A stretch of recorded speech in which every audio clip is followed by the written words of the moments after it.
recording. Greetings, everybody. We are going to begin chapter 5. Chapter 5 deals with cost, volume, profit, relationships. So basically, there's different assumptions that managers usually make. And a couple of these assumptions: one, the selling price is constant. The price of a product or service will not change as the volume changes. Another assumption: costs are linear and can be accurately divided into variable and fixed components. The variable, excuse me, sorry about that. Oopsie. The variable costs, okay, there. The variable costs are constant per unit, and the fixed costs are constant in total over the entire relevant range.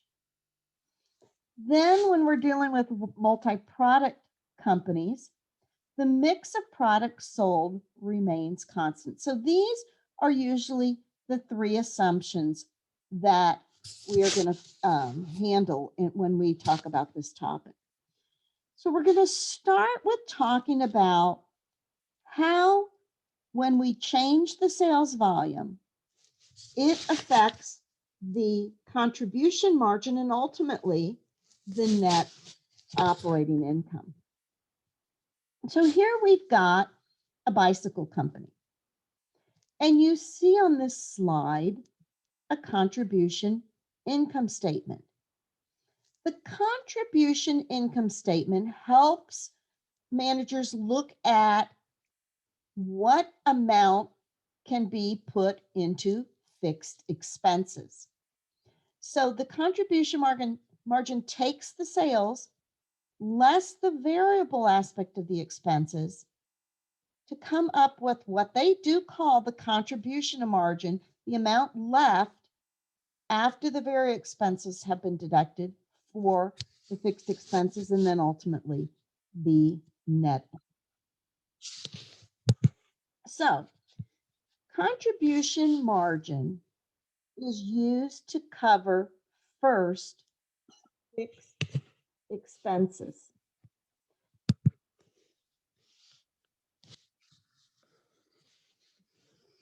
Okay, it's used to cover first fixed expenses. And then any remaining contribution margin, of course, is our net income or our net operating income. So the sales and the variable expenses with the contribution margin can be expressed on a per unit basis. So we can have this as a whole, but we can also break it down per unit. Contribution margin will be generated to cover those fixed expenses and the profit. Or what can happen, another approach, it lets us know at least how much we have to have in a contribution margin to break even, which is basically the revenue minus our variable expenses gives us our contribution margin. That minus those fixed expenses would just be zero. So this is letting us know just to break even, we have to come up with a contribution margin of 80,000. And in that, we know exactly what we need to produce in order to come up with that contribution margin. So if RBC sells 400 units in a month, it's going to be operating just at the break-even point. We know we want to do more than that. If it sells 401 bikes, then we know our net operating income is going to increase to $200. So we don't have to prepare an income statement to estimate our profits on a particular sales volume, because we can just multiply the units sold above that break even by that contribution margin to really know where we're going to stand. So instead of, if we know 400 bikes is going to be at a break even, if RBC sells 30 more with a contribution margin of 200 a bike, we know then our profit or operating income there is going to be 6,000. So this contribution format, income statement, we look at our profit is going to equal the sales minus the variable expense. That then gives us our contribution margin. Then that minus the fixed expense is going to give us, the chorus says I'm not in the meeting. I'm in the wrong spot.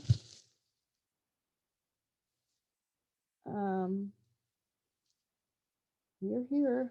We are all here. Sorry about that. So this format really helps you see the breakdown between just separating out the variable expenses, then going to just that contribution margin. And so seeing exactly how many you need in order to break even or to make the level of income you wish to make.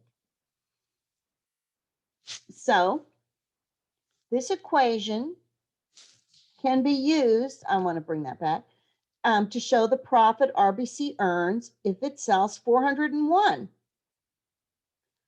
When a company has only one product, we can further refine this equation showing the quantity sold times the selling price is going to be our sales.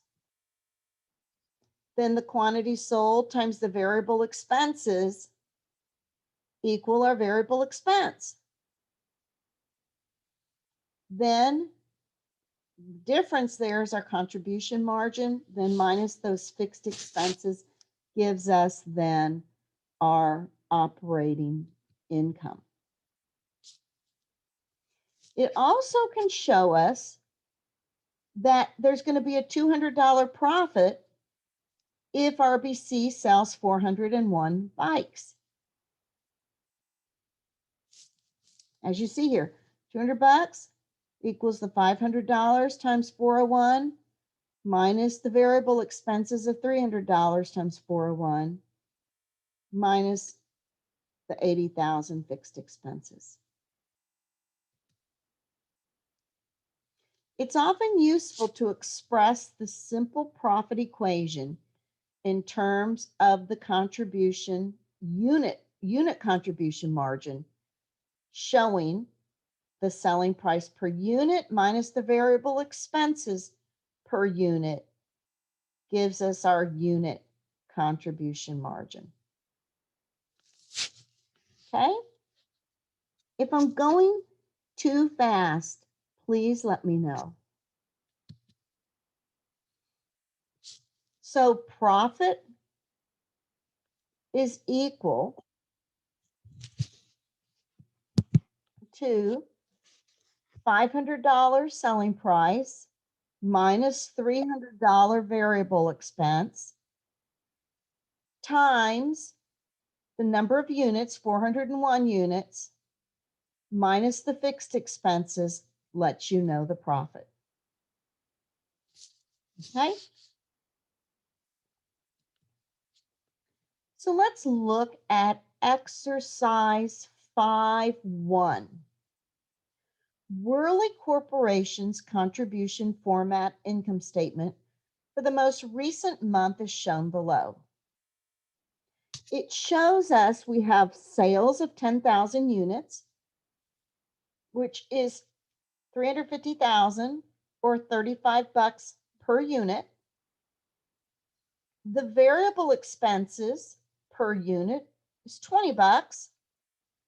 10,000 units times 20 is 200,000. which leads us to our contribution margin of $15 per unit, or 150,000 in the contribution margin, less our fixed expenses of 135 gives us our net operating income of 15,000. So we're going to look at this example and we're going to change it. What would be the revised net operating income per month if the sales volume increases by 100 units? So instead of 10,000 units, we're going to have 10,100 units. I want you to take a minute and try these. What would be the revised net operating income per month if the sales volume decreased by 100 units? And then what would be the revised net operating income per month if the sales volume is 9,000 units? So I want you to take a couple minutes and think these through.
Okay, are you guys ready? What do you guys think about number one? Can anyone put what you're thinking the numbers may be? What would happen to net operating income if the sales volume increased by 100 units? Or what would happen if it decreased by 100 units? Or what would it be if the sales volume's 9,000 units?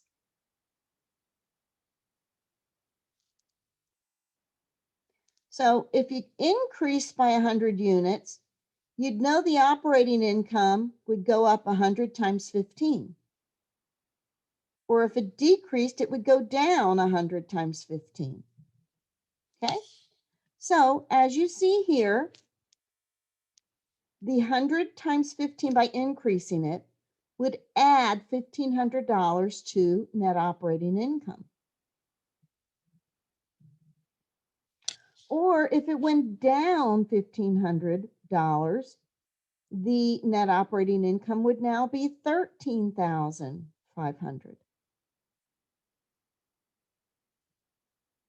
Or if we change that and said the sales volume's 9,000 units instead of 10, Well, you see here, 9,000 units at 35. That's the gross minus our variable. So ultimately 9,000 units times 15 bucks would be our contribution margin. And that equals our break-even point.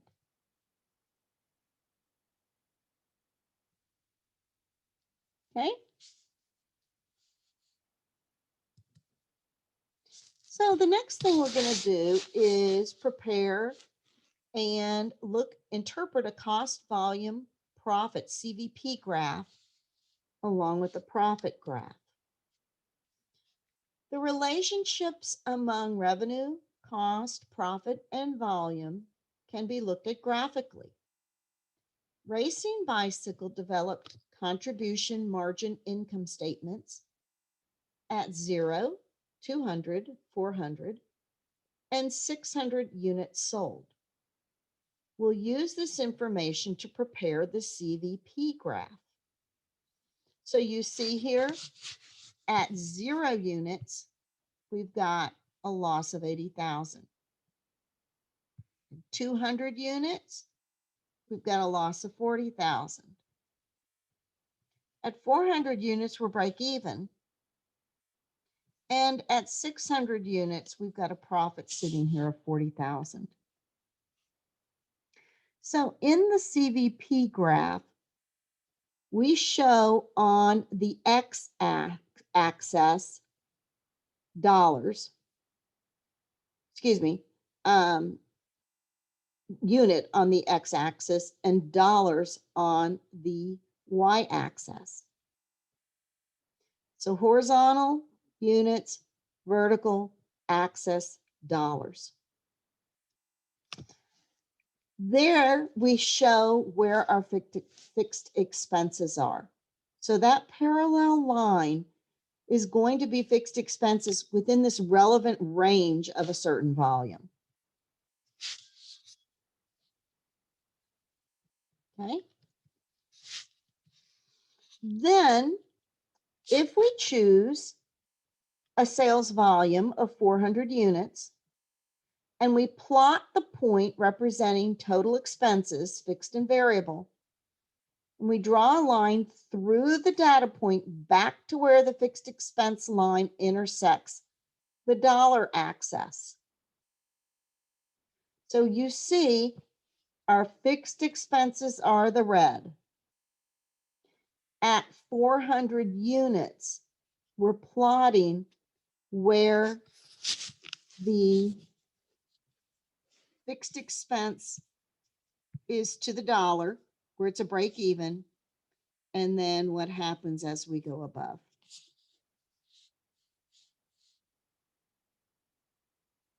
Now you see the total expenses here include the fixed and the variable based on the dollars.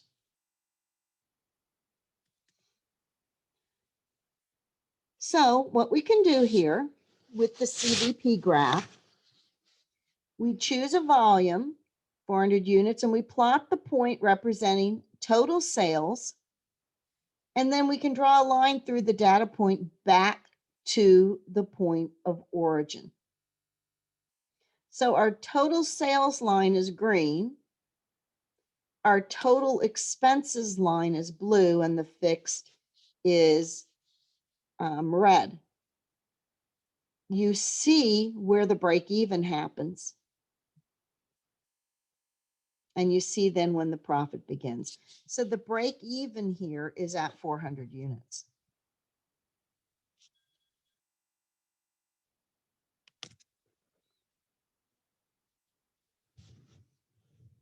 Okay. 400 units, it's a break even, or we could look at it 200,000 of sales. That's where the break even is going to be. This area is the profit area. This would be the loss. But right here where this axis, the point hits, you can see exactly the number of units and the sales amount. So In simple form, we call this a profit graph.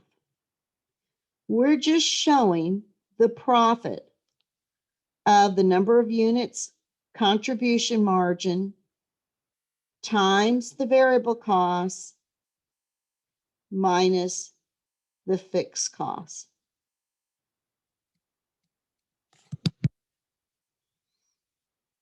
If the break-even point where profit is 0 is where 400 units are sold,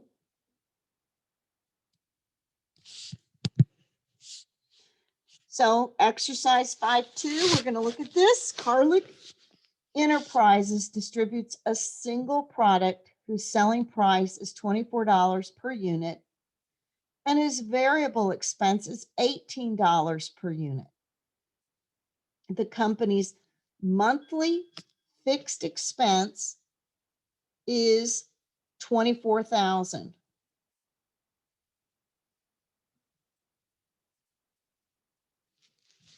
Okay, 1 second.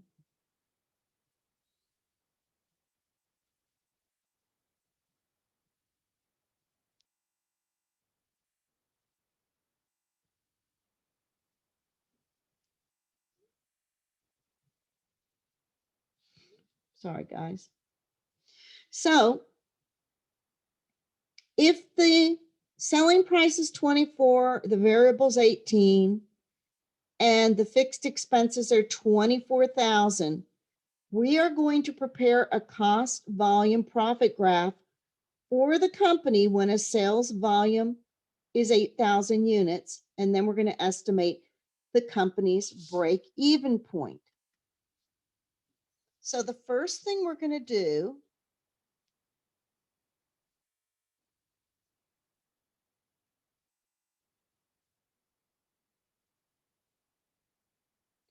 is we're going to start by drawing a line parallel to the volume axis to represent total fixed expenses, that red line.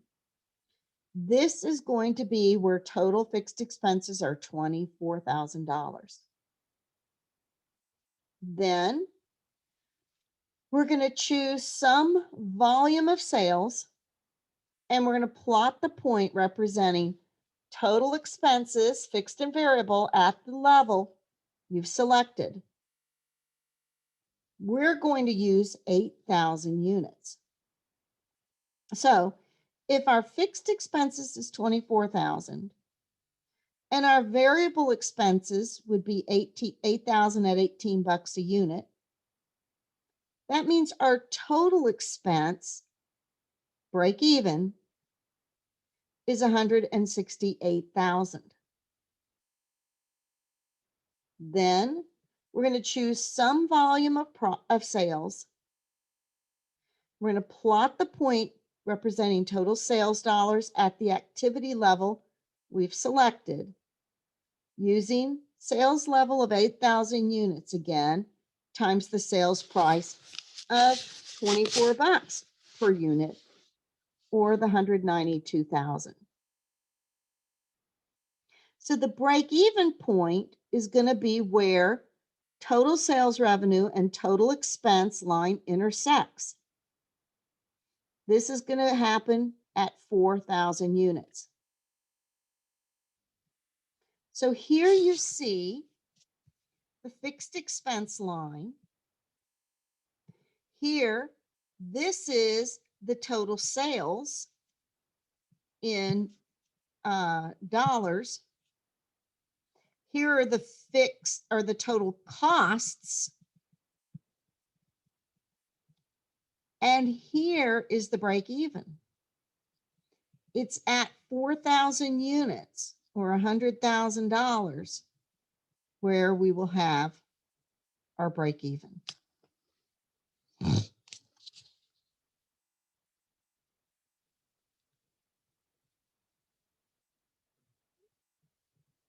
Okay. Now we're just going to prepare a profit graph. Jeffrey Enterprises distributes a single product whose selling price is $16 per unit and whose variable expense is $11 per unit. The company's fixed expense is $16,000 per month. Prepare a profit graph for the company up to a sales volume of 4,000 units.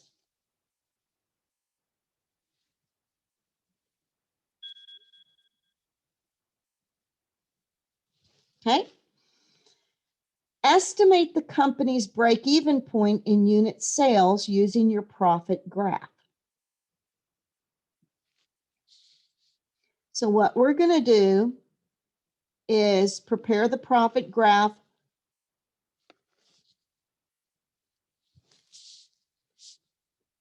up to a sales volume of 4,000 units. So here you see the contribution margin per unit is 16 minus the variable expense is 11, which is $5, times what volume gives us enough to break even. So if our fixed expenses are 16,000, we've got to figure out where is our volume going to be to break even. So what we would do here, we'll make volume 0 and we'll make volume 4,000. So the profit at the two levels where volume is 0 would be a loss of 16,000.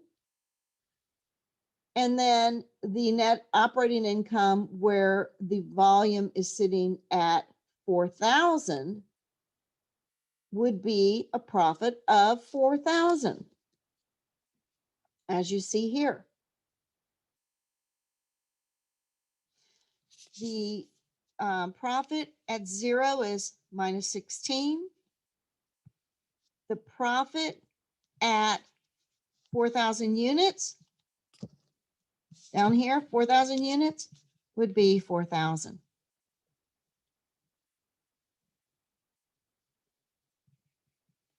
So the break-even point shows you right around here.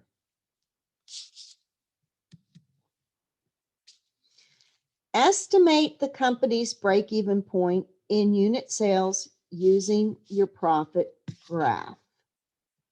Looking at the graph, the break-even point looks to be right at 3,200. You can figure that out by saying $5 a unit sales times 3,200 minus 16,000 is going to give you 0.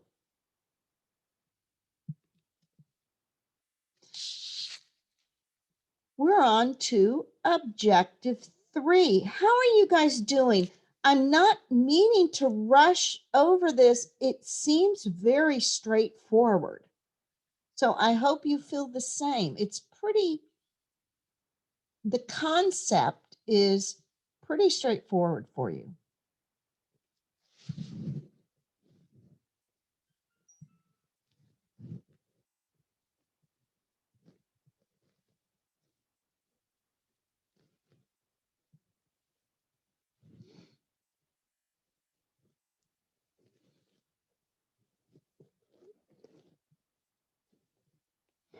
Okay, now we're going to use this contribution margin ratio to compute changes in the contribution margin and net operating income based on changes in sales volume.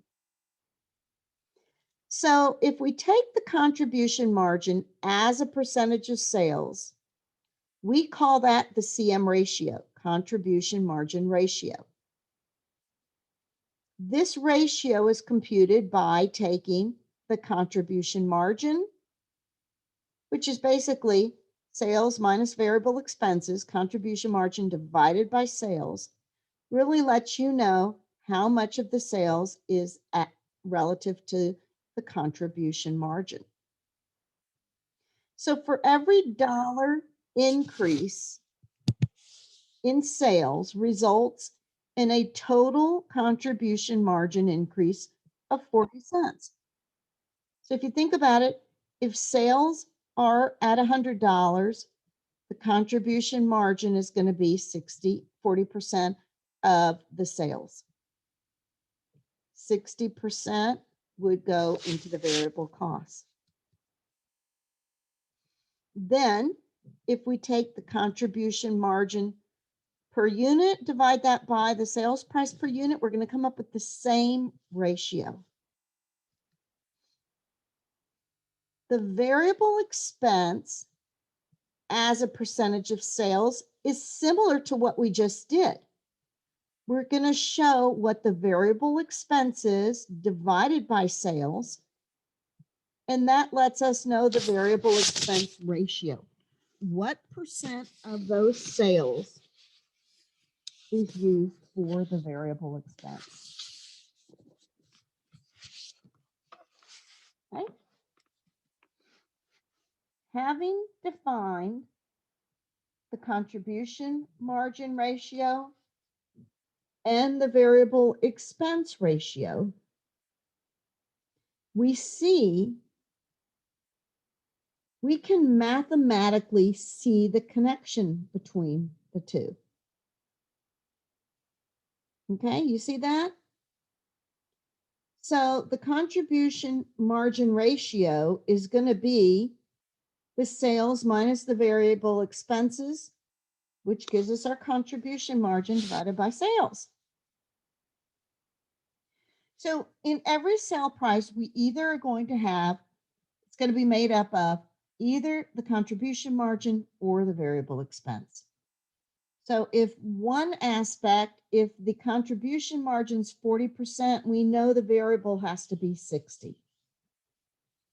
Or if the contribution margin is at 20%, we know the variable has to be at 80. It's got to equal 1.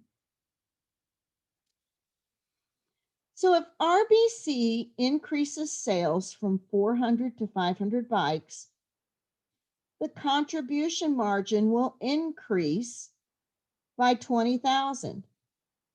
We take the sales times the contribution margin ratio to let us see how this will affect the contribution margin. A $50,000 increase in sales results in a $20,000 increase in contribution margin.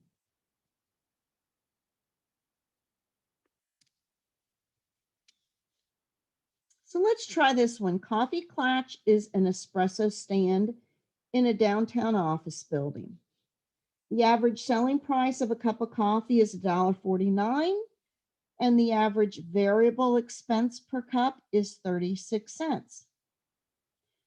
The average fixed expense per month is $1,300.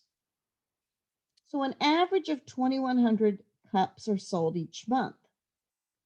What is the CM ratio for Coffee Klatch?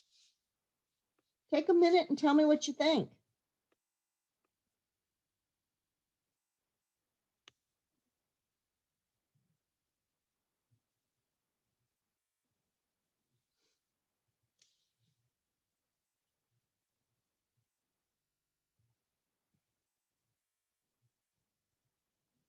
One person.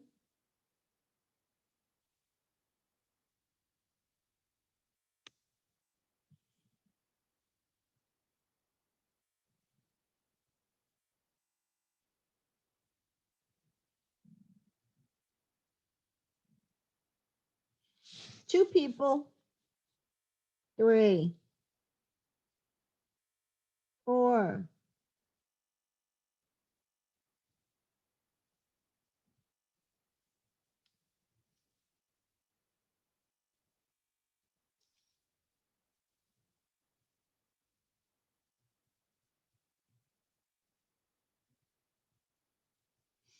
Still waiting on some.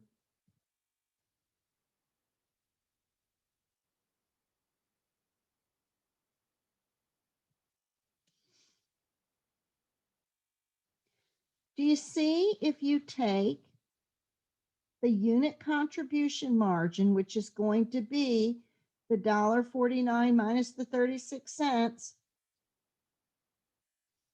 and you divide that by $1.49, you're going to come up with 0.758 is the CM ratio.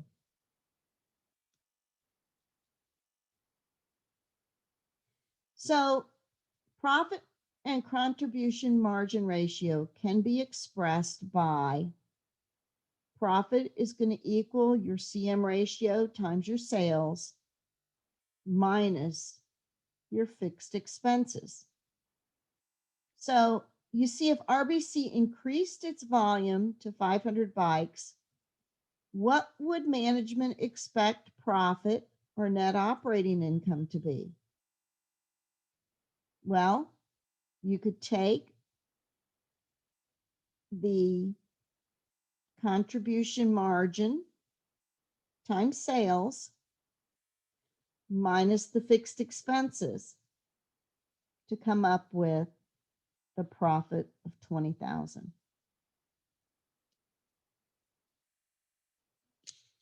Okay, so here we go with exercise 5.4. Last month, when Holiday Creations sold 50,000 units, total sales were 200,000. Total variable expenses were 120,000 and fixed expenses were 65,000. What's the company's contribution margin ratio? Well, guys, how are we going to figure that? We'll take our sales minus our variable expenses to come up with the contribution margin, or the contribution divided by the total sales. Sales minus variable expenses, contribution margin, divide that by sales. Our ratio would be 40%. What is the estimated change in the company's net operating income if it can increase sales volume by 250 units and total sales by $1,000? What's going to happen then? Well, you see, if we just take the sales times the contribution margin ratio, we'll see how much our operating income will increase.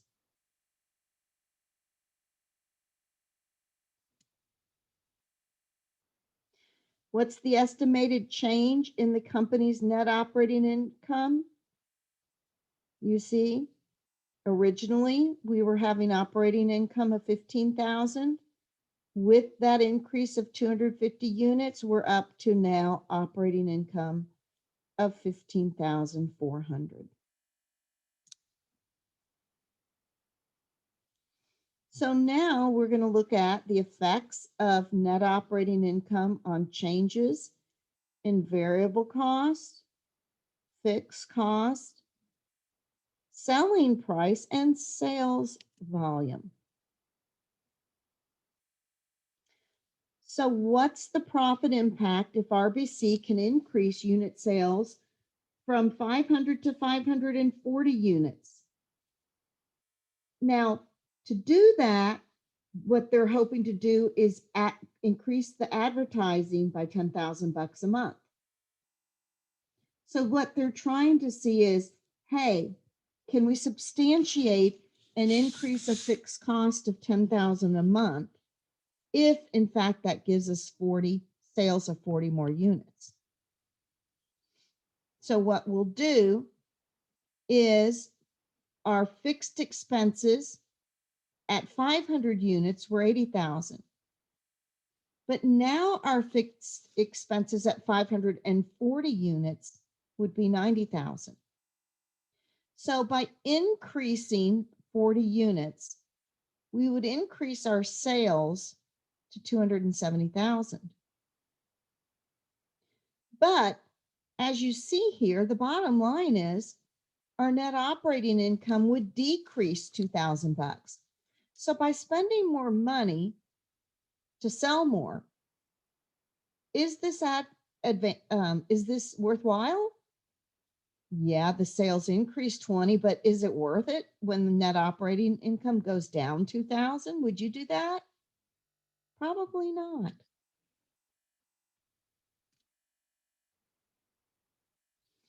So basically, another way of looking at it is 40 units would increase our contribution margin, 40 units at $20, $200, which would up our operating income, or excuse me, our contribution margin by 8.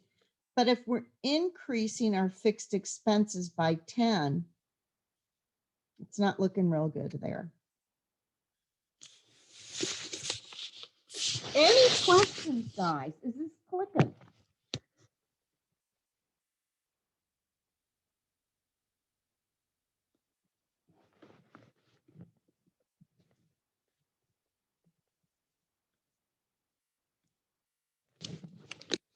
Okay.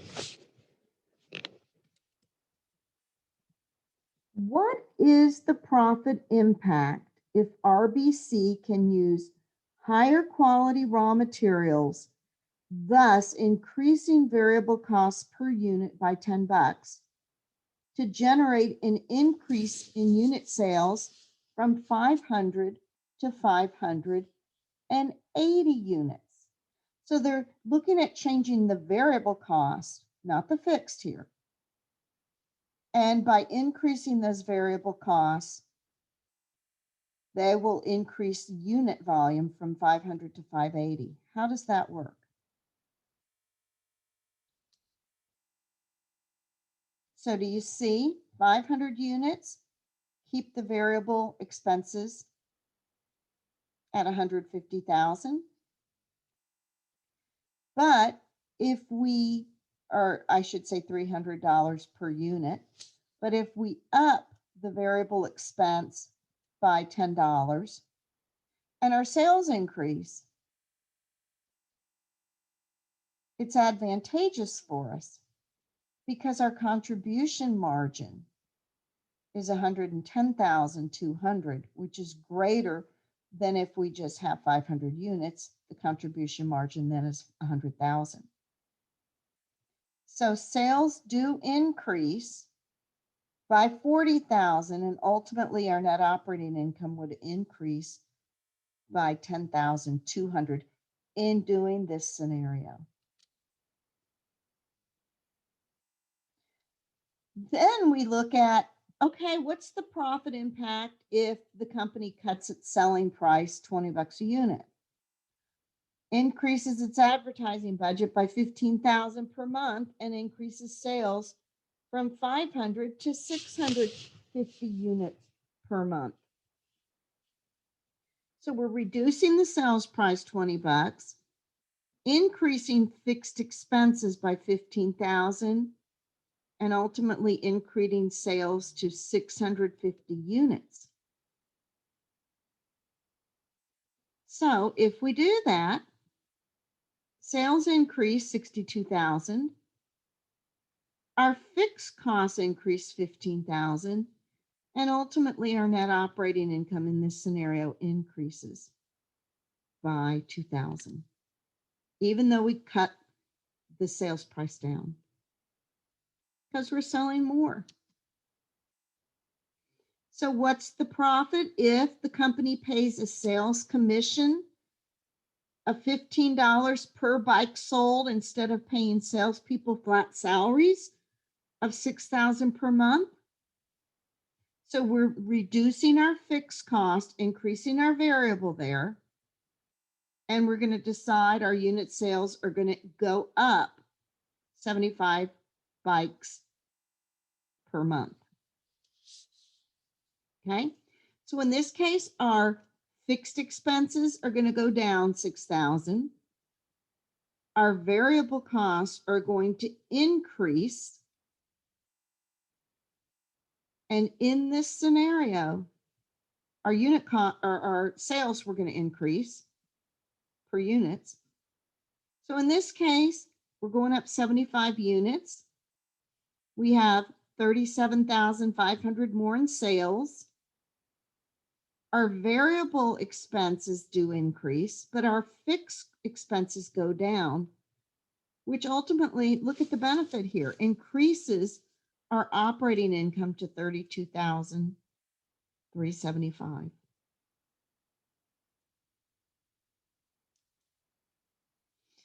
Then one more example, change in selling price. They have an opportunity to sell 150 bikes to a wholesaler without disturbing sales to other customers. What price would it quote to the wholesaler if it wants to increase monthly profits by $3,000? So we know, hey, this is what has to happen. We're going to need 150 bikes at $320 a bike because we know the variable costs per bike. If we know we want $3,000 in operating income, we know then we have to sell $48,000 worth of bikes. So that's the key here. We're basically showing the $3,000 of income divided by 150 bikes gives us income of $20 per bike. We know the variable cost, therefore we can calculate what we can sell them for. Okay, guys, let's look at problem exercise 5.5. Data for Herman Corp are shown below. We've got our selling price at $90, our variable expenses at 70% of sales, $63, and our contribution margin is 27, which is 30% of sales. Fixed expenses are 30,000 per month, and the company is selling 2,000 units per month. How much will net operating income increase or decrease per month if the monthly advertising budget increased by $5,000? The monthly sales volume increases by 100 units, and the total monthly sales increase by $9,000. Okay. Then refer to that original data. How much will net operating income increase or decrease per month if the company uses higher quality components that increase the variable expenses by $2 per unit, but ultimately increase unit sales by 10%? How will that affect?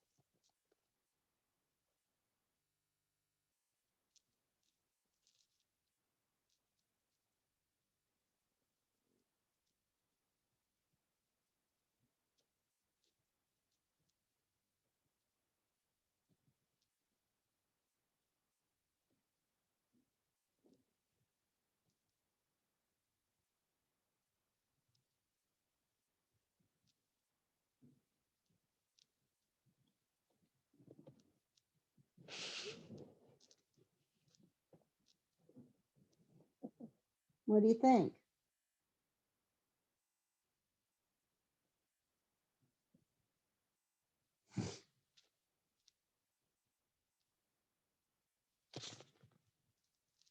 Take a moment and attempt this, guys. This is the best way you're going to figure it out.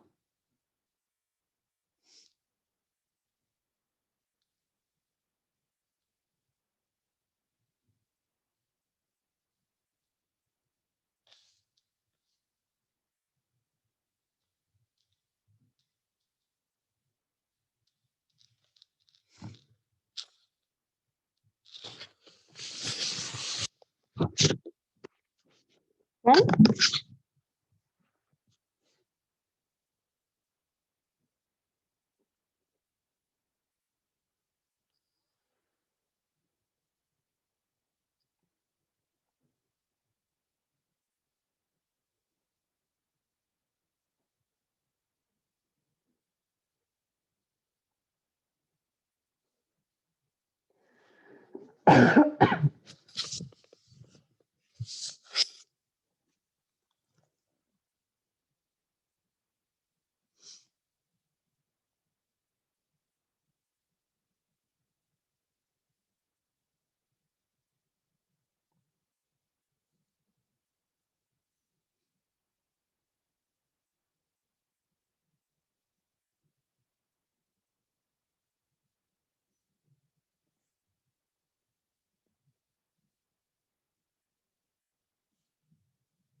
Okay.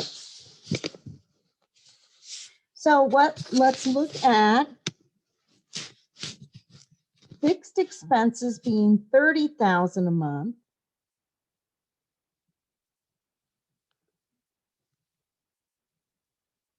So if the sales are company selling 2,000 units per month at $90 sales price, that's 270,000. 90 units per month. What am I doing wrong? Selling price 90 units, 2,000 units per month. Oh, 180. Duh.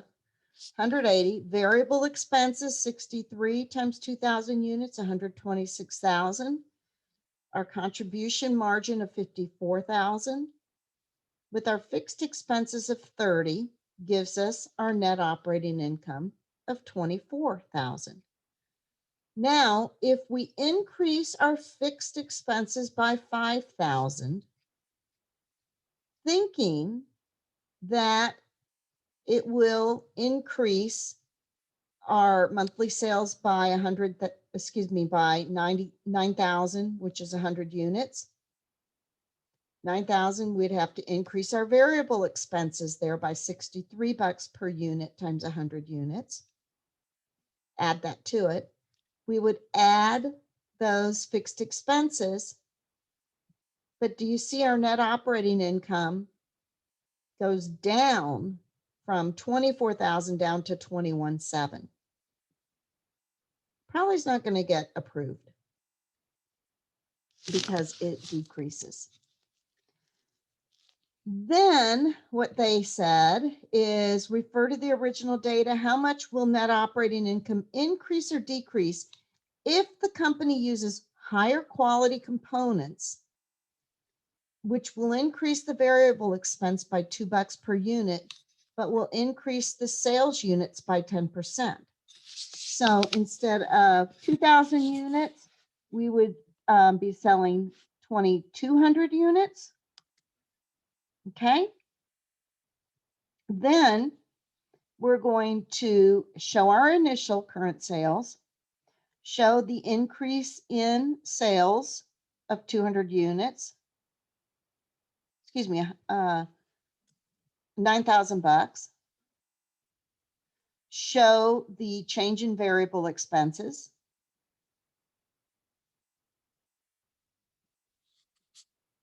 keep with this the advertising budget,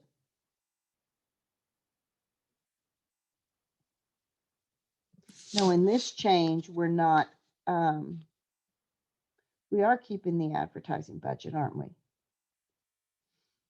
The change in operating income, is down 2,300. Sales with additional advertising budget made that go down 2,300. But refer to the original data. How much will net operating income increase or decrease if the company uses higher quality components that increase the variable expense? So this one is increasing the variable expense, but along with that, showing the change in advertising, it also is down, a reduction in net operating income. So that's not going to be approved either.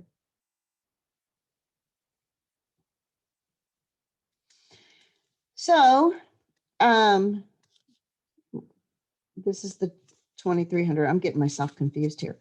This is the place here where we show the $2 increase in variable expense means the contribution margin's going to come down.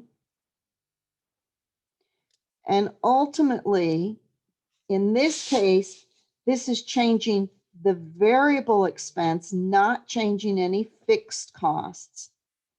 In this case, we're expecting a 10% increase in unit sales, but we know the contribution margin is going to come down. And so assuming no change in fixed expenses, we would get an increase in our operating income by using the higher quality components.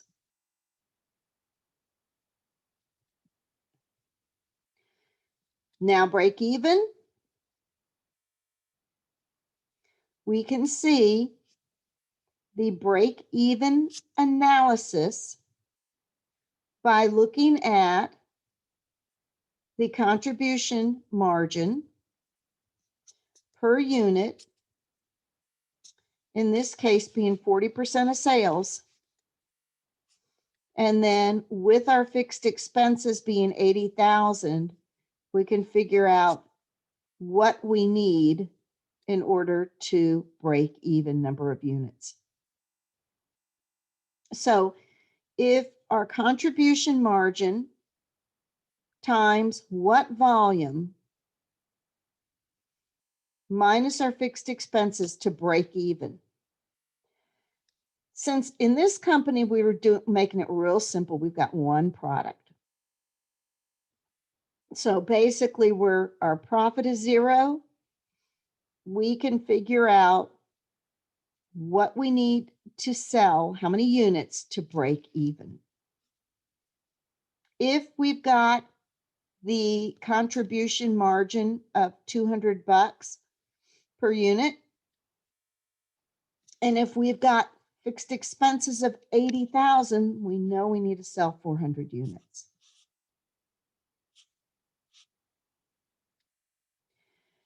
What if RBC wants to compute the sales dollars required to break even, earn a target profit of 0? We can use this equation method or the formula method to solve these problems.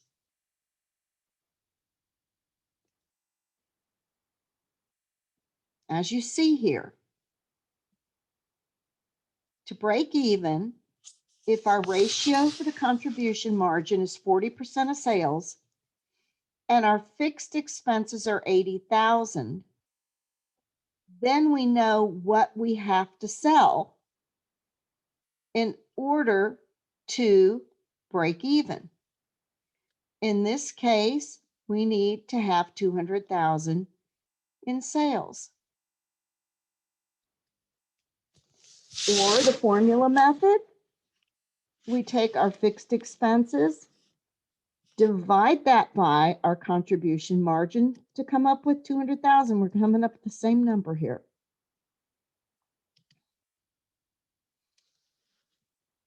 So, Coffee Clatch is an espresso stand in a downtown office building.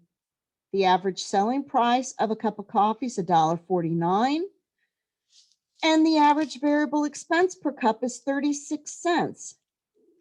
The average fixed expenses per month is $1,300. An average of 2,100 cups are sold each month. What's the break-even sales dollars? Any ideas?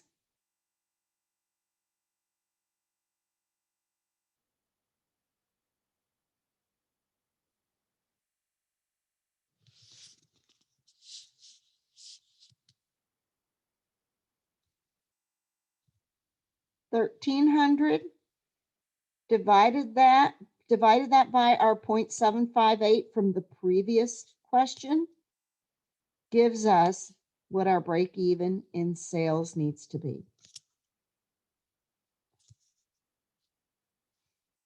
Any questions, guys? How are you doing?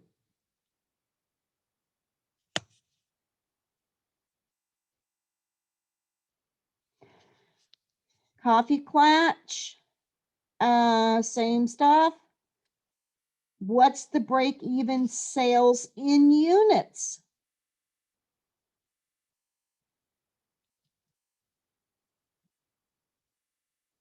$1,300s are fixed. Divide that by our contribution margin per unit, $1.13, means we need to sell 1,150 cups of coffee.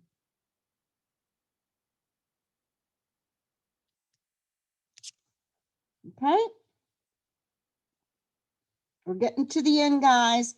Morrow Products distributes a single product, a woven basket, whose selling price is $15 per unit, and variable expenses is $12 per unit.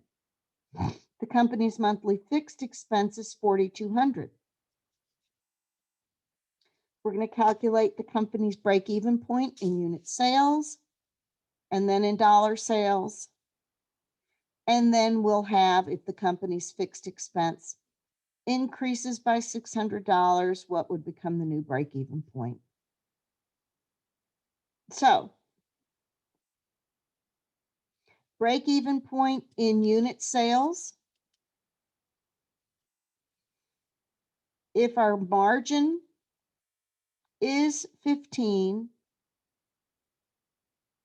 sales minus the variable gives us a contribution margin per unit of $3, times how many units do we need to sell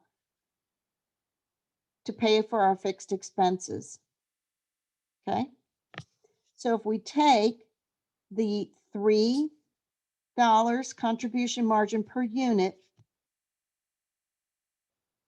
to 4,200 in fixed expenses, means we would need to come up with 1,400 baskets. Or 1,400 baskets times the selling price means we need $21,000 to break even.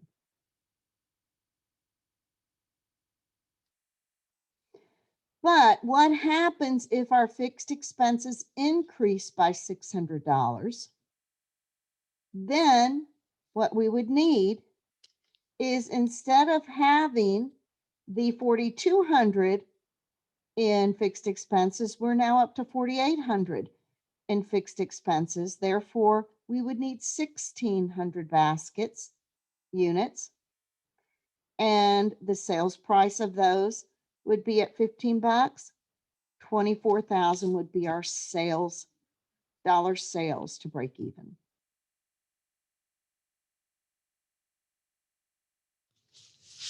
Same concept, we're just focusing more on a net operating income target.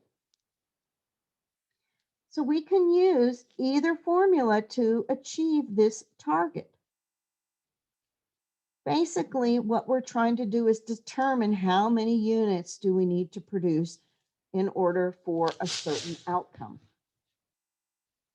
So if we want a profit of 100,000, and we know our contribution margin is 200 a unit, and our fixed expenses are at 80,000, then we need to take our profit plus our fixed expenses, put them together to divide that by our contribution margin to see 900 units would be what we would need to sell in order to reach a profit of 100,000. Okay? So we did this by taking what our profit we wanted of 100,000 plus those fixed expenses divided by the contribution margin. Okay? If we want to know terms of sales dollars, then we can take the profit times the ratio of the contribution margin times our sales less the fixed expenses. So again, our sales are going to need to be equal 180,000 divided by 40% that contribution margin, or 450,000 of sales dollars.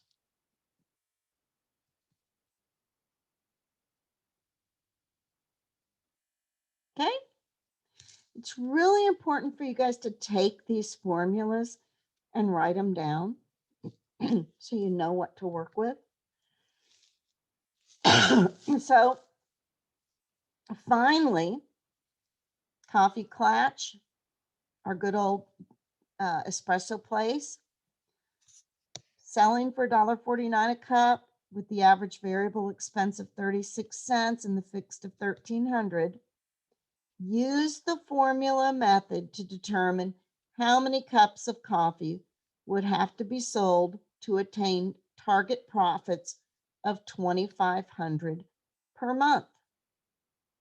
So we take our profit plus our fixed expense, divide that by our contribution margin to come up with the 3,363 units. Then, how about the sales dollars? So we take our profit and our fixed and divide that by our contribution margin ratio.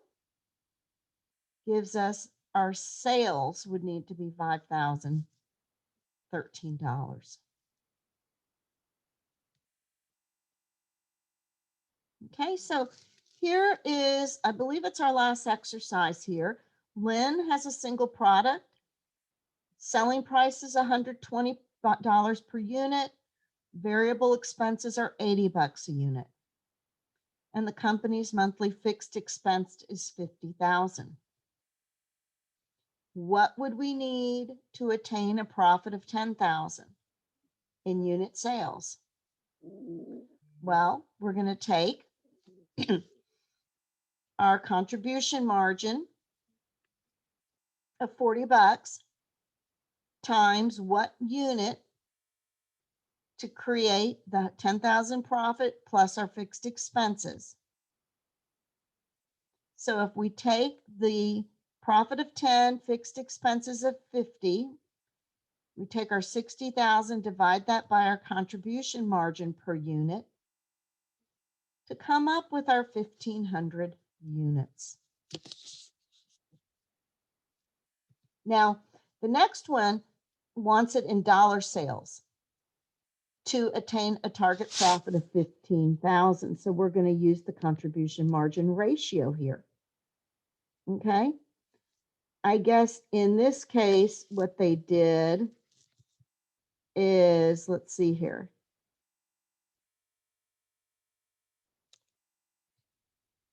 Well, I was going to do the contribution margin ratio. It looks like here one approach is solving to attain a profit of 15,000. We're going to need our 15 plus our fixed expenses. Divide that by our contribution margin to come up with the number of units and then show the selling price. Or what we could do is take that and divide it by our contribution margin ratio. to ultimately come up with the same number.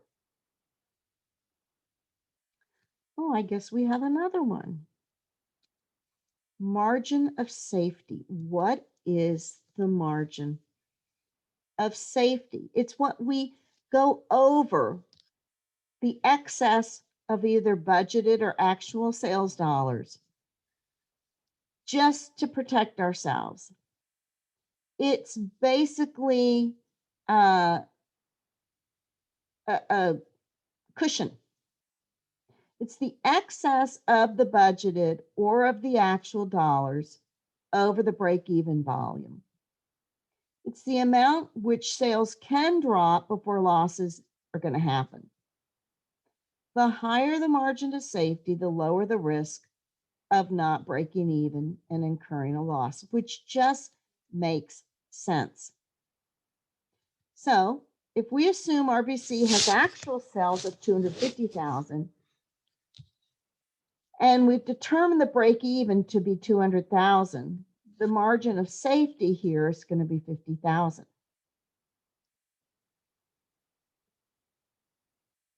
So break even, 400 units are really where it's going to be breaking even.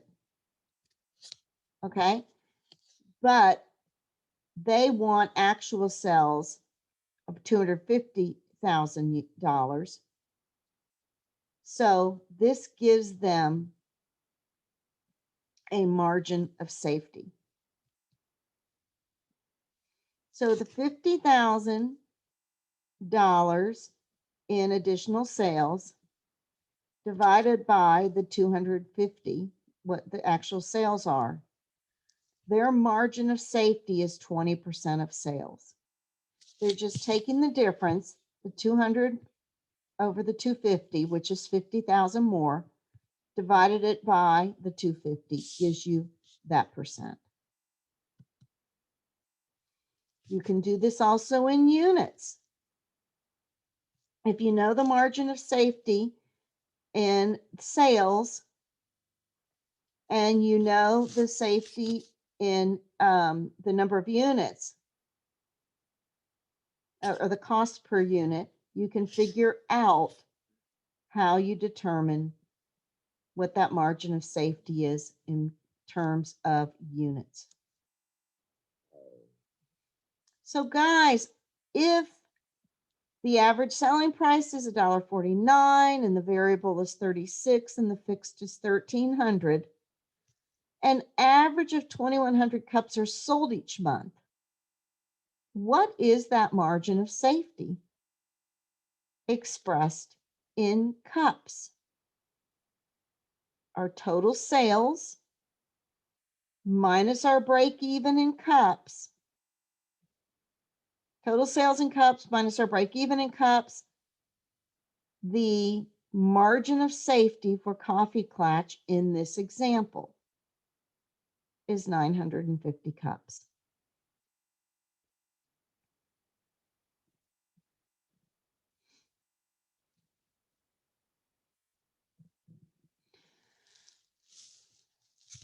Cost structure refers to the relative proportion of those fixed and the variable costs in a company.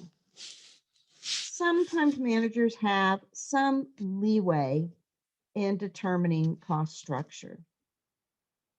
There are advantages and disadvantages to high fixed cost or low variable cost, or low fixed cost or high variable cost structures. So oftentimes you're going to either have high fixed, low variable, or higher variable and lower fixed. The disadvantage when you have high fixed costs is that income can be really bad when the years are tough. But when the times are good, it can be a great profitable year. Companies that have low fixed costs have greater stability, no matter if it's a good year or a bad year. Again, I always like to tell people, think of risk and reward. Higher fixed costs are a greater risk. So in bad times, it's bad. But with that greater risk can make the good times really good. It's all risk and reward. Molander Corporation is a distributor of a sun umbrella used at resort hotels. We see our selling price per unit and our variable cost, the fixed expense per month, and then our unit sales per month. So we see the 1,000 unit sales. We see the contribution margin is $10 a unit. Okay. What's the company's margin of safety? And then we're going to ask what's the company's margin of safety as a percentage of sales. So if our contribution margin per unit is 10 and our fixed costs are 7,500, and we show that our quantity is 750 units, because we've got our $10 contribution margin and our 7,500 in fixed costs mean the margin of safety. We first got to figure out what our break even is. The break even here is 750 units. But if we are selling 1,000 units, then we know the break even margin of safety is going to be 7,500 units.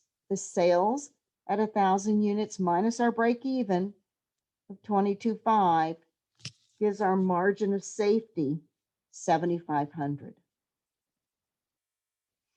As far as what percent of sales, it's going to be the margin of safety divided by those new sales, or a 25% margin of safety.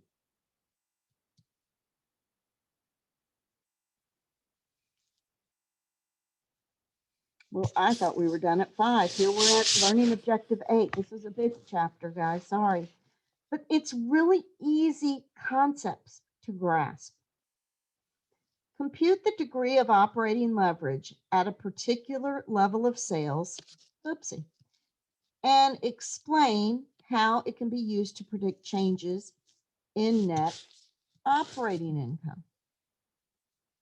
So our operating leverage is really just how our net income can be affected in relation to percentage of changes in sales. So it's a measure of how a percentage change in sales volume is ultimately going to affect our profits. So if we take our contribution margin and divide that by our net operating income, that's our degree of operating leverage. So in here, our contribution margin of 100,000, divide that by our net income, is a degree of operating leverage here of 5.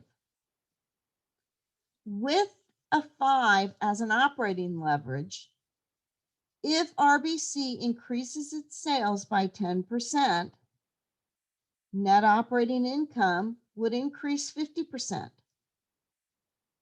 We take the sales times the operating leverage. So as you see here, if they go to 550 sales instead of 500, our net operating income will increase from 20,000 to 30,000, a 50% increase in net income. So with Coffee Klatch, what is the operating leverage here? when an average of 2,100 cups are sold each month, what do we show the operating leverage to be? Our contribution margin divided by our operating income. So we figure our sales, our variable expenses to come up with our contribution margin, less our fixed expenses gives us our net operating income. Take our contribution margin, divide that by our net operating income to show our leverage is 2.21. So if sales increase by 20%, how much should net operating income increase? So if we, again, we know what the operating leverage is, 2.21. If we increase sales by 20% times that degree of operating leverage, 2.21, our increase in profit would be 44.2%.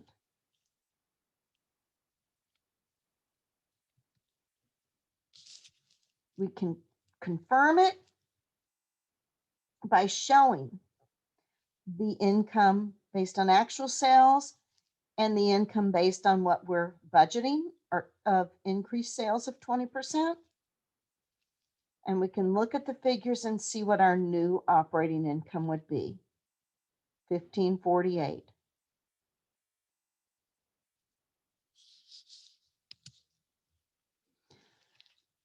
So companies provide commissions for many salespeople.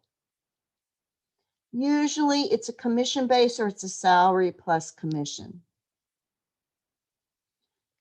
Sometimes commission based can lead to lower profits in a company. So we've got a surfboard, the XR7, and a surfboard, the Turbo. If the XR7 sells for 100 and it generates a contribution margin per unit of 25 bucks, the Turbo sells for 150 bucks and gets a contribution margin of 18 bucks.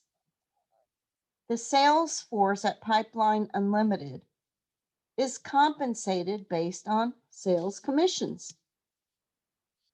If you're on the force, you'd push hard to sell the Turbo, even though the XR7 earns a higher contribution margin. So, for managers to avoid issues, commissions can be based on contribution margin rather than just on the selling price alone. Ingberg installs lawn sod in yards. Here's the most recent info on the company. The first question is, what's the company's degree of operating leverage? The second is, by an increase in sales, what is the impact of the operating income? And then we have to verify based on creating a format contribution income statement. So initially, let's look at what is the degree of operating leverage. We're going to take our contribution margin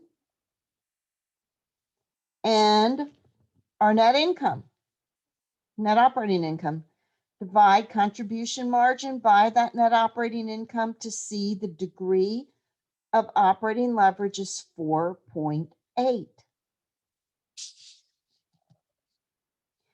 If we expect or we want a 5% increase in sales, what would that result in with net operating income?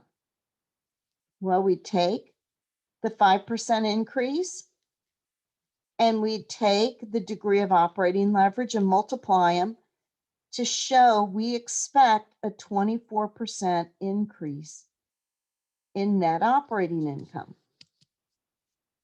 Here's how we figure it out. If we've got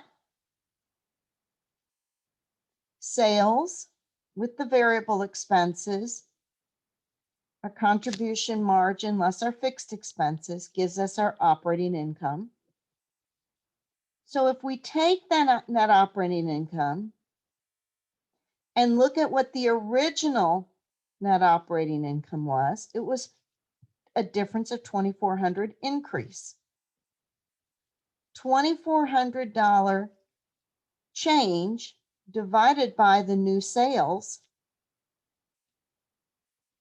or divided by the new net income, shows that you've got a 24% increase in net operating income.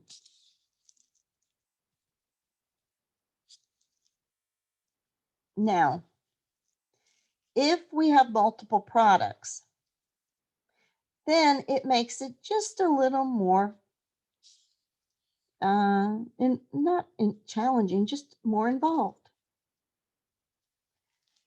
Different products create a different sales mix. Different products have different selling prices, cost structures, and contribution margins. So when companies sell more than one product, the break-even just analysis becomes a little more involved. Let's assume RBC sells bikes and carts and that the sales mix between the two products remains the same. So we've got bikes comprising 45% of sales and carts comprising 55% of sales. So we've got our bikes with a 40% contribution margin and our carts with a 55% contribution margin. So we'd have to create a sales mix showing bikes are 45% of the pot and carts are 55% of the pot. Then when we look at the total of the contribution margin to our sales based on the percentages, we end up with a 48.2 contribution margin because we have to take the mix and average them, weight average them together. So our 265,000 contribution margin by our total sales gives us a 48.2 rounded percent here of the contribution margin ratio. So we see here, if our dollar sales of 170 divided by our contribution margin, that means we've got to sell 352,697 of dollar sales. So what we're doing here is we just are adding the pieces together. What percent of bicycles are being sold? What percent of carts are being sold? And using those contribution margins accordingly. Lucido Products markets 2 computer games, Claim Jumper and Makeover. A contribution format income statement for a recent month of the 2 games is shown below. We show the sales of Claim Jumper, 30,000 with the variable expenses of 20, giving us our contribution margin of 10. Then our sales of Makeover minus our variable expenses gives us our contribution margin of 20. what we're trying to do is figure out the overall contribution margin for the company and what's the company's overall break-even point in dollar sales and verify it.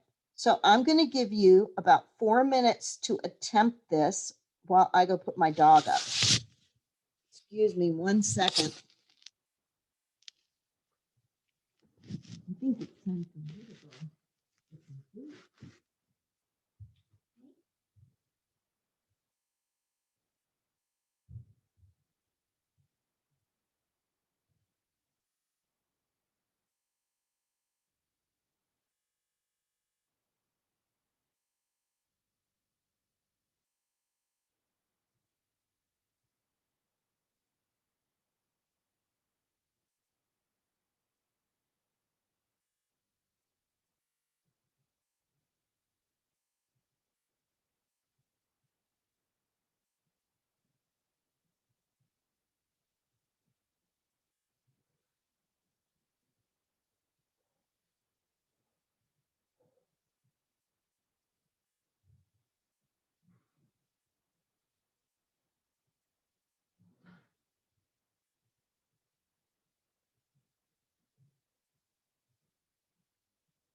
Okay.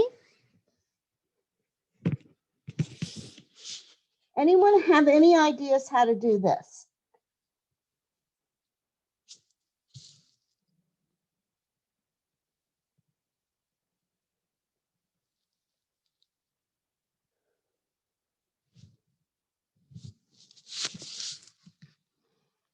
So we take our 30,000 in our contribution margin, divide that by our total sales.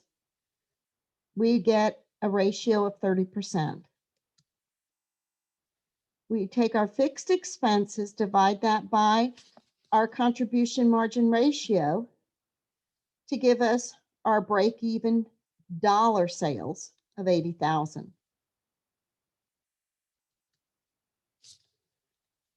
Then to verify that,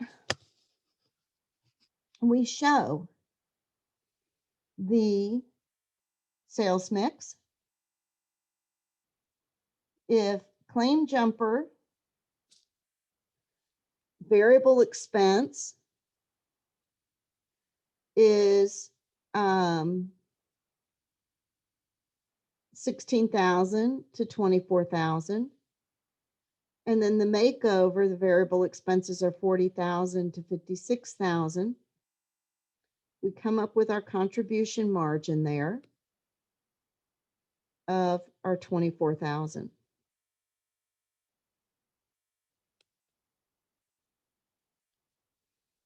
So you've got to create your original statement, come up with your sales and break even, to then create your contribution margin.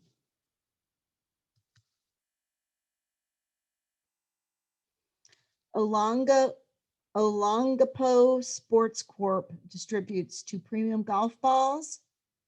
Monthly sales and the contribution margin ratio are shown below. They give us our total fixed expenses of $183,750 per month.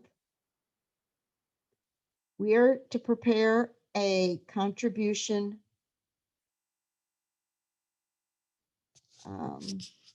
format income statement.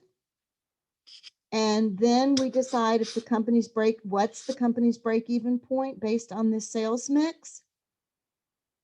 And if sales increased by 100,000 a month, how much would we expect the monthly net operating income to increase? Assuming what? So here we show our sales in Flight Dynamic,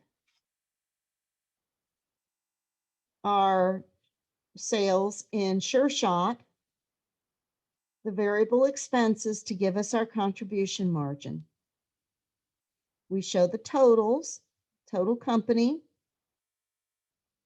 the variable cost per the company, and the contribution margin for the company. We show our fixed expenses, showing then our net operating income. Our 210,000 here in our contribution margin of the total company. Divide that by the total company sales, gives us our contribution margin as a company. Now, the break even in dollars, we take our fixed expenses, divide that by our contribution margin ratio, giving us the dollar amount of sales of 350,000. What happens if sales increase by 100,000? Well, then, if we know our contribution margin ratio, all of this, since our fixed expenses stay constant, should be added to our net income, assuming nothing else has changed. Okay? Menlo distributes a single product, gives us our fixed expenses, our operating income. What's the monthly break-even point in unit sales and in dollar sales? So we would show the contribution margin of $18 times the quantity to cover 216,000 of fixed expenses. So we take the 216,000 divided by $18 per unit's contribution margin to show we'd need 12,000 units, or selling them at $30 a piece, $360,000.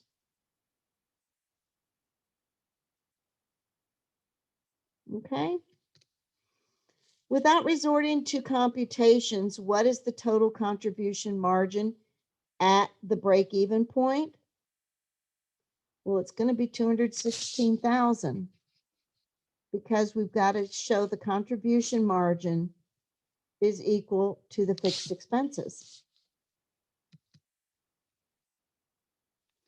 And then if we want to make 90,000, how many units do we need to sell? So we're going to just take the 90,000, add that to our fixed expense, divide that by our contribution margin per unit to figure out how many units we need to sell. Make sense? Again, guys, these really aren't complicated concepts. The key is to write down these formulas. Margin of safety in dollars. If our total sales are 450,000, but our break-even sales need to be 360,000, then our margin of safety is 90,000. And in terms of for percentage, we take that 90,000 and divide it by 450,000 to come up with a margin of safety percentage of 20%.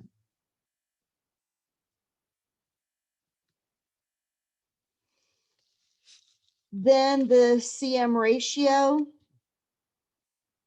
What's the company CM ratio? If the company can sell more units, thereby increasing sales by 50,000 per month, if there are no changes in fixed expenses, how would net operating income increase?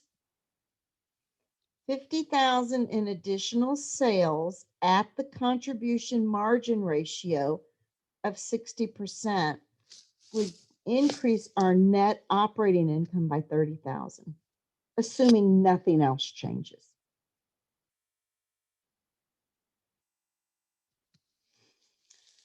Wow, I put in way too many exercises there, but I think I tried to do it to go through everything possible. Any questions, guys?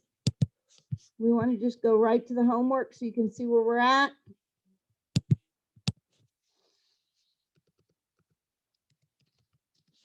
Okay, so for homework this week, it's going to be, the problems are going to be just like what we went over.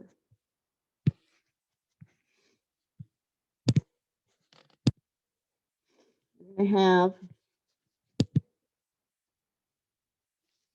a problem where it tells you how many units were sold, what the selling price is, the variable cost and the fixed cost, what's the product net operating income, what's the product's break even. Assume the company had conducted a marketing study that estimates it can increase sales of the product by 5,000 units for each $2 reduction in its selling price. If the company will only consider price reduction in increments of $2, what is the maximum annual profit it can earn on this product? What sales volume and selling price per unit generate the maximum profit? And what would be the break-even point in sales, unit sales and dollar sales, using the selling price you determined in requirement 3? So you just put those figures in here. Next. Very similar to the work. Compute last year's contribution margin ratio and break-even point in balls and the degree of operating leverage at last year's sales level. Then it tells us we've got some more these fixed rates increases. Oh, the variable expenses are going to increase $3 per ball. And due to an increase in labor rates, the company estimates next year's variable expenses are going to increase. But we're going to keep the selling price the same. What's going to happen to the break-even point? Then, if the expected change in variable expenses takes place, how many balls will have to be sold next year to earn the same net operating income of 90,000? The president feels the company must raise the selling price of its basketballs. If Northwood wants to maintain the same CM ratio as last year, what selling price per ball must it charge? Then they talk about maybe building a new plant. So the fixed cost increase. So basically, it's just like what we did in the PowerPoint. It's just allowing you to come up with the numbers. Then it talks about Gold Star, creating a contribution format in months for the month based on actual sales. And these are 3 different products. And then what's the break-even point? Then we've got our birdhouse, feathered friend. I'm going to give you guys this answer just so you can make it a little easier.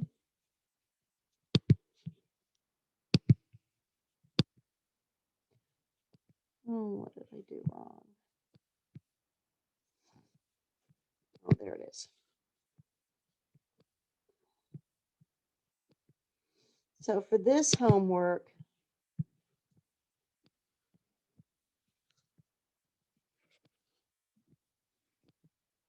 number 4,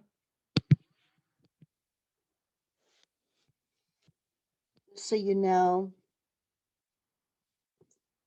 just trying to help you still do the work because it's not going to help you on your quiz, but at least this will help you.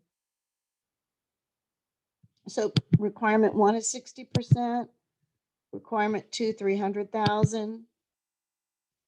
Net operating income will increase 45,000 in requirement 3.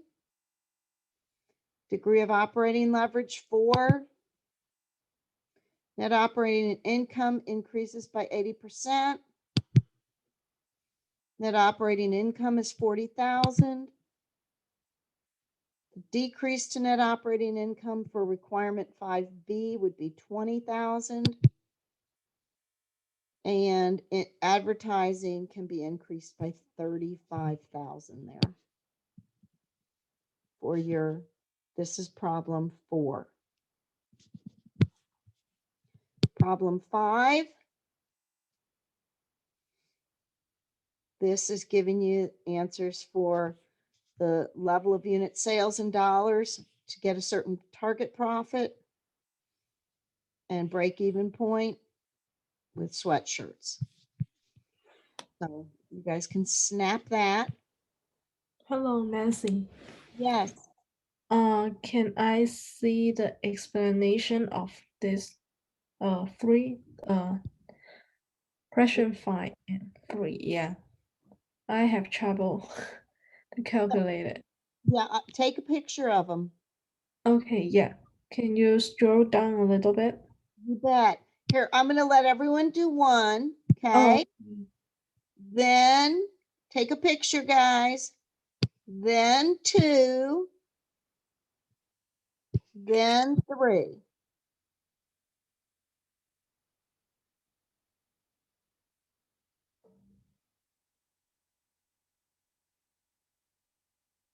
Okay. yeah, thank you. You're so welcome. Number 6.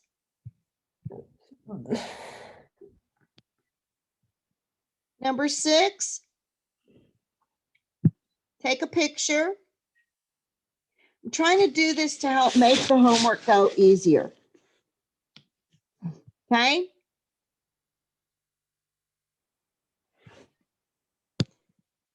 Y'all have a picture of that? And then I'll go through the explanations.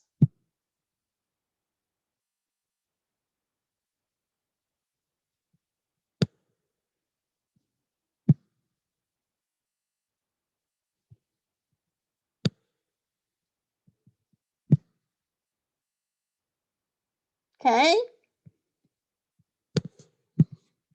Last one. Take a picture.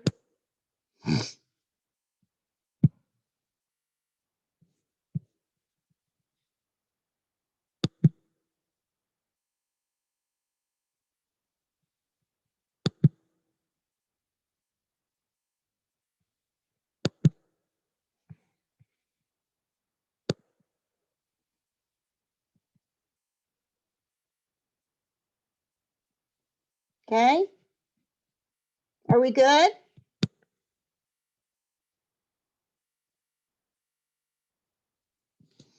So I am going to end this